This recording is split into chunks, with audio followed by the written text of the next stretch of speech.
There is a particular silence that only exists in expensive rooms. You know it.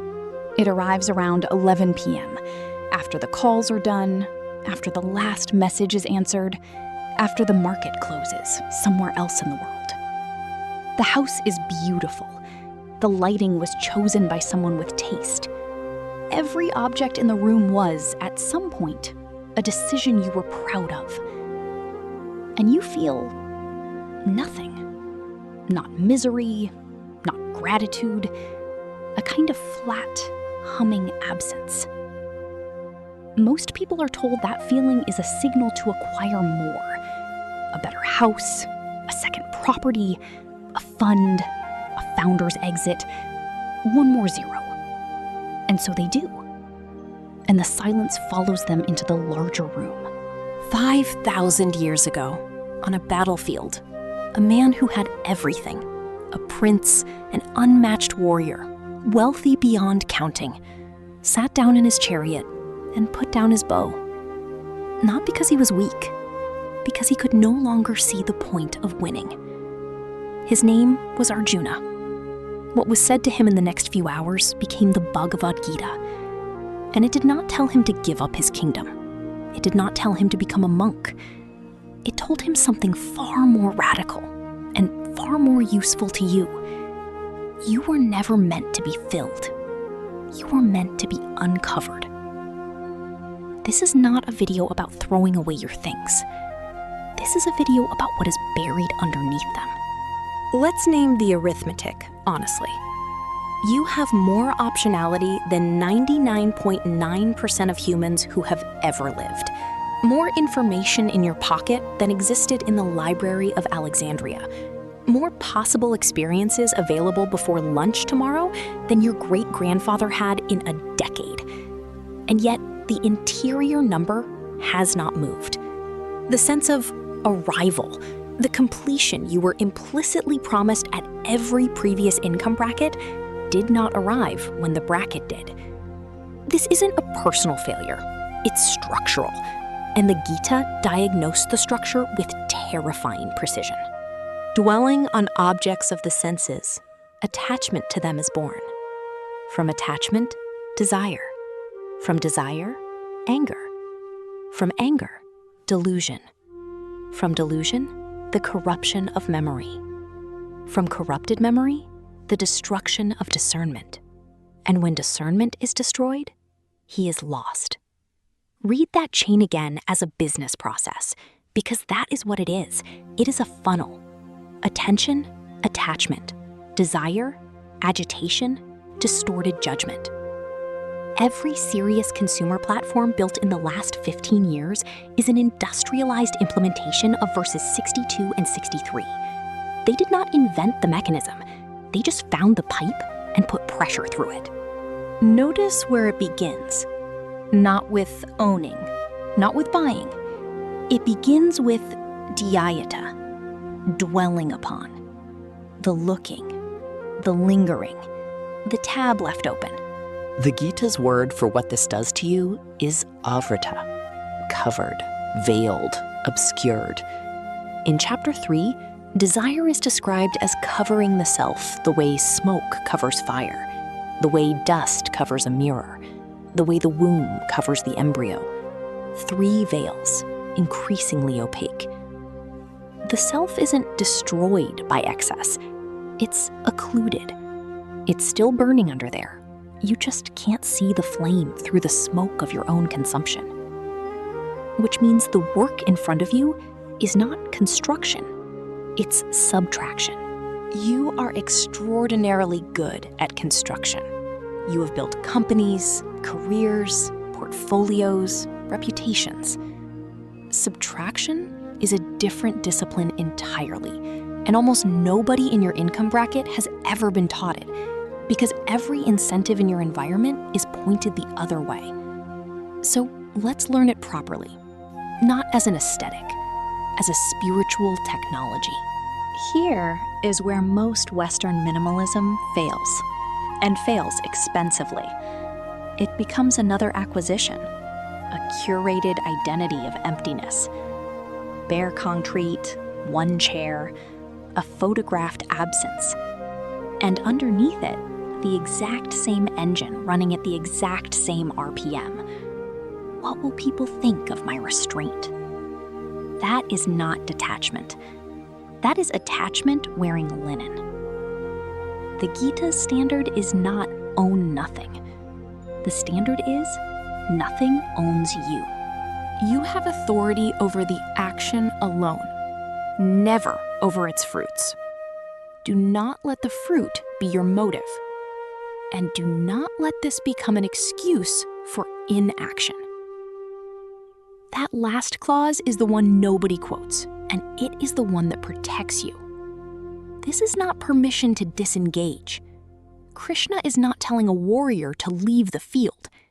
He is telling him to fight without fever.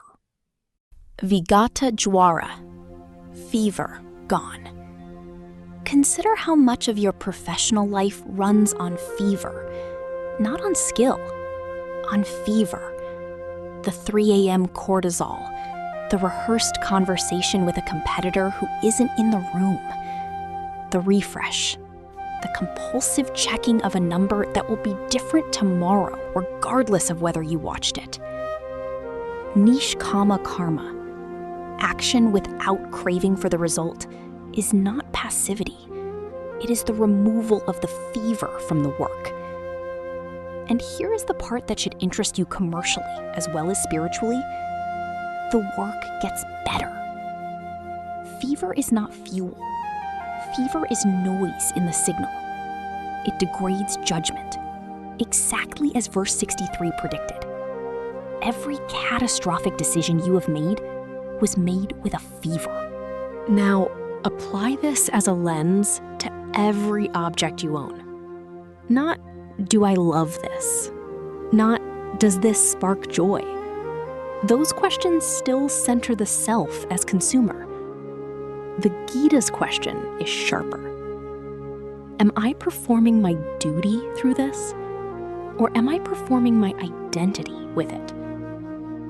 Hold an object and ask, does this serve the work I am here to do? Or does it exist to prove something to a version of me that stopped existing 4 years ago? He who acts, offering his actions, abandoning attachment, is untouched, as a lotus leaf is untouched by water. The lotus leaf is in the water. It is not floating above the pond in some transcendent bubble. It is fully immersed. Water simply does not adhere to it. That is the target. Not a smaller life, a non-adhesive one. You can own the company, own the house, own the aircraft if that is genuinely instrumental to your duty. The question is never the balance sheet. The question is what happens inside you when it's gone. If the answer is annihilation, you don't own it. It owns you, and you are its most expensive employee. The Gita divides all of reality into 3 qualities, the gunas, not moral categories, closer to frequencies. Tamas, inertia, heaviness, decay, fog, the spare room you don't open, the drawer, the unopened boxes in the garage, objects that have stopped participating in your life but still consume attention every time you pass them. Rajas, agitation, restlessness, craving, motion for its own sake, screens, ambient red notification dots, the room designed to impress rather than to hold you. Sattva, clarity, luminosity, harmony, light, air, order, silence. When light dawns at all the gates of this body, when knowledge arises, know that sattva has grown. Sarva dwareshu, all the gates. The senses are gates, and a room is what stands outside them, pouring in, all day, whether you consent or not. You have optimized your calendar, your capital allocation, your team structure. You have almost certainly never audited the guna of the room you wake up in, and you spend a third of your existence there, in a state of maximum psychological permeability. This is the alchemy. A room is not decoration. It is a continuous instruction to your nervous system. The Gita describes the seat of the yogi with startling specificity. Understand the logic. The lamp is not asked to burn harder. The lamp is not asked to be a better lamp. The wind is removed. Your attention is already luminous. It does not need optimization, supplementation, or a new protocol. It needs the wind removed. And most of the wind in your life is architectural. It is in the objects, the surfaces, the pings, the visual noise of 100 things half finished in your peripheral vision. Practical, and I want you to actually do this. Choose one room, not the house, one room. Remove from it everything that is not serving a present function or a present devotion. Everything tamasic, dead, stalled, unopened. Everything rajasic, anything that pulls, sells, notifies, or performs. What remains should be sparse enough that the room feels like it is waiting for you. Then sit in it for 10 minutes without a device. The first 3 days, you will feel something close to withdrawal. That is not a sign the practice is wrong. That is the fever leaving. That is verse 62 running backwards for the first time in 20 years. Non-grasping, non-hoarding, non-possessive. Parigraha means to seize on all sides, to wrap the hand entirely around a thing. Aparigraha is the open palm. The thing may rest there. It is not gripped. Now, consider the environment you are actually operating in 2026. You are not being marketed to.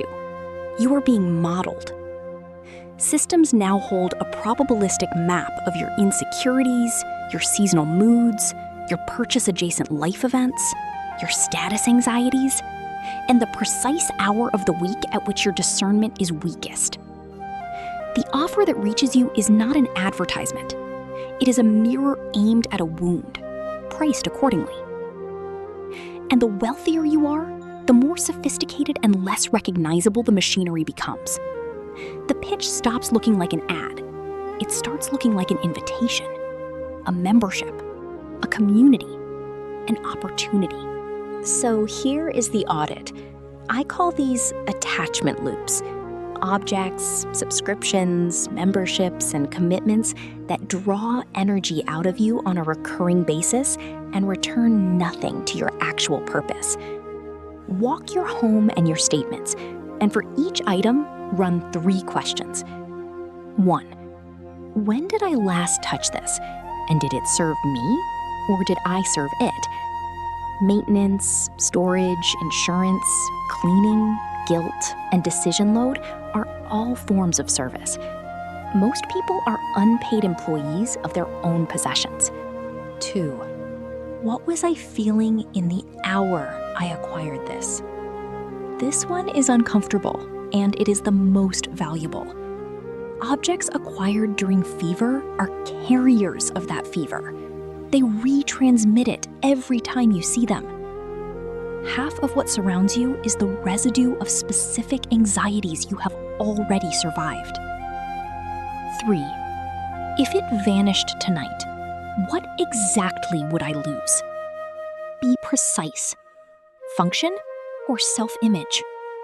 If the honest answer is people would notice, you have found a cord, not a possession. Now, the reframe. And this is where I want to be very direct with you, because you are a person who thinks in returns. Minimalism is not a loss ledger. It is a bandwidth reallocation. Every object you own holds a small, permanent lease on your attention. A few hundred bytes each. Maintenance, location, condition, replacement, disposal. Multiply by the true inventory of an affluent life, several thousand items, and you are running a background process that never terminates. You did not lose your capacity for stillness. You allocated it to inventory management. What you gain is not empty space. What you gain is the return of the faculty the Gita calls buddhi, discernment. The thing verse 63 said was the last domino to fall. It comes back in the same order it left. Decluttering is an event. Equanimity is a practice. And every person who has done the first without building the second has watched the room fill back up within a year. So here is the sustaining architecture. 4 things. First, the daily verse. Established in yoga, perform your actions, abandoning attachment. Be the same in success and failure. That evenness, that is yoga. Samatvam yoga uchyate. Say it before the first call of the day. Not as an affirmation. Affirmations are rajasic. They ask the universe for a fruit. Say it as a standing order to yourself. Second, the ocean. As rivers pour into the ocean, which remains full and unmoved. This is the definitive verse for this audience. The ocean does not refuse the rivers. It does not dam them, moralize about them, or build a smaller ocean. Things arrive. Wealth arrives. Opportunity arrives. And the water level of the ocean does not change. That is the whole teaching for a person of means. You are not asked to stop the rivers. You are asked to become the kind of vessel whose level they cannot alter. Third, the one in, one out sanctity rule. Nothing enters the sacred room without something leaving it, not as a productivity hack, as a vow. The Gita treats the disciplined life as an offering, and offerings have rules. Fourth, the quarterly return. 4 times a year, sit in the room, alone, no device, for 1 hour, and rerun the 3 questions. Entropy is real. Sattva is not a state you achieve. It is a state you maintain, like a garden or a body. And then, and this is the point, you go back out. Not to a mountain, not to a monastery. Back to the meetings, the term sheets, the flights, the pressure, the market.